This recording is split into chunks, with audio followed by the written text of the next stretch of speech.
I'm your host, Dagen Davis. And with us today is Nikki Gianni, the CEO of the Small Business Architect. Again, thanks for being with us, Nikki. We're going to move on to the next question here and go right into our next segment. So, you've been a procurement officer in the military, and you were reviewing your specialty. Your job was to review these proposals and make sure that you are minimizing the risk for the government.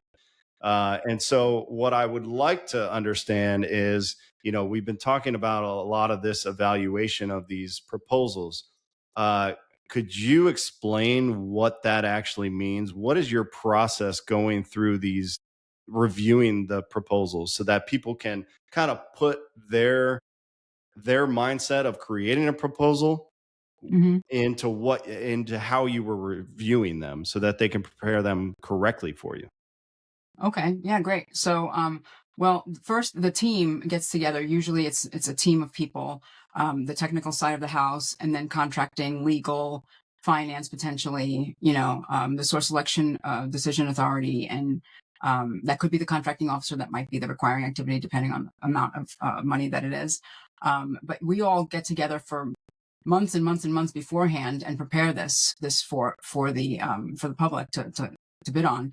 And so we look at risk is the huge thing, right? That's what we've just already been talking about. And to make sure that um, we're ready to evaluate what they bring to us, and hopefully that it comes out good, right? So then when we look at the proposal and we get it, we just start.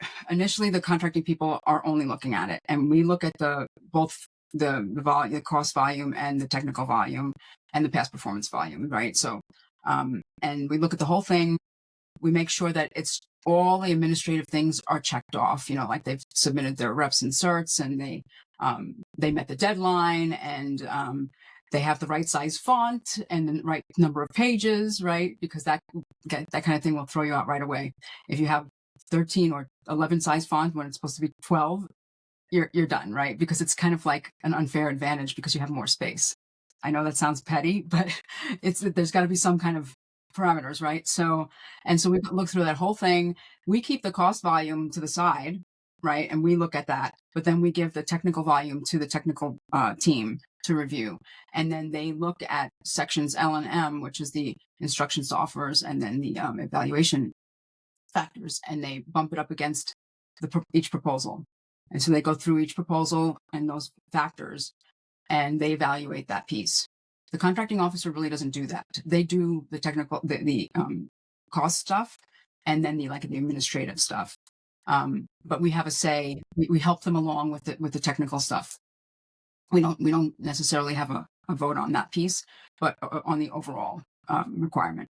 And so they go through it one by one, and we'll have conversations about it. So they'll do each offer individually, and we'll look at the cost. Now, if it's an IFB, if it's an invitation for bid, which is a lot of contracts that nowadays they have it like that, it's a little bit different. We don't look at that stuff at first at all. We get the proposals in, and then we open them up in front of everybody, and we announce all of the prices, right, of what's in each proposal. And then we go away, look at everything, make sure that everything is technically sound. So we do it kind of in the opposite way.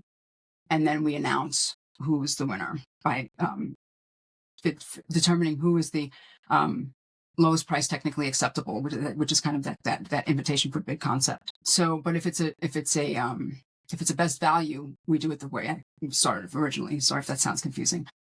It is a little bit confusing.